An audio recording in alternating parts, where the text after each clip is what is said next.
कुत्तों वाली मेहनत लगती है ज़िंदगी में एक अच्छा मुकाम बनाने के लिए, और गधों वाली मेहनत लगती है उस मुकाम को सस्टेन करने के लिए, उस मुकाम को चलाने के लिए, उस मुकाम पर रहने के लिए। ज़िंदगी में हर चीज़ एक कीमत के साथ आती है।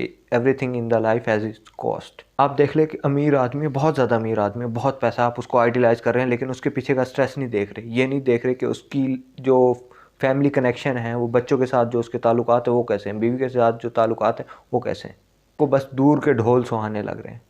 आप किसी डॉक्टर को देखते हैं, उसको पैसे कमाते देखते हैं, लेकिन उसकी लाइफ नहीं देखते हैं। बस उसको देख के कहते हैं यार ज़िंदगी तो ये है। ये नहीं देखते वो 12 घंटे 18 घंटे वो जो ड्यूटी करके आता है वो क्या है। जो वो है जिस मुकाम पे जो है उसकी वो कीमत अदा करके बैठा हुआ है। फ्री में कुछ नहीं मिला उसे ज़िंदगी में। आप खुद को ही देख लें, आप जिस मुकाम पे अब हैं उसके लिए आपने क्या क्या पापड़ बेले हैं, रिकॉल करें।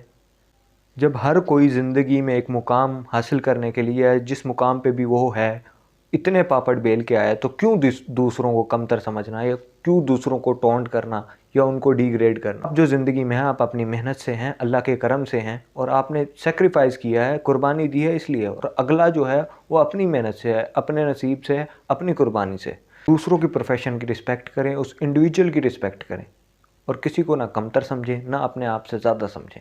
क्यों? क्योंकि आपने भी बहुत मेहनत की है, जो भी आपने ज़िंदगी में पाया है उसके लिए, और अगले ने भी बहुत ज़्यादा मेहनत की है।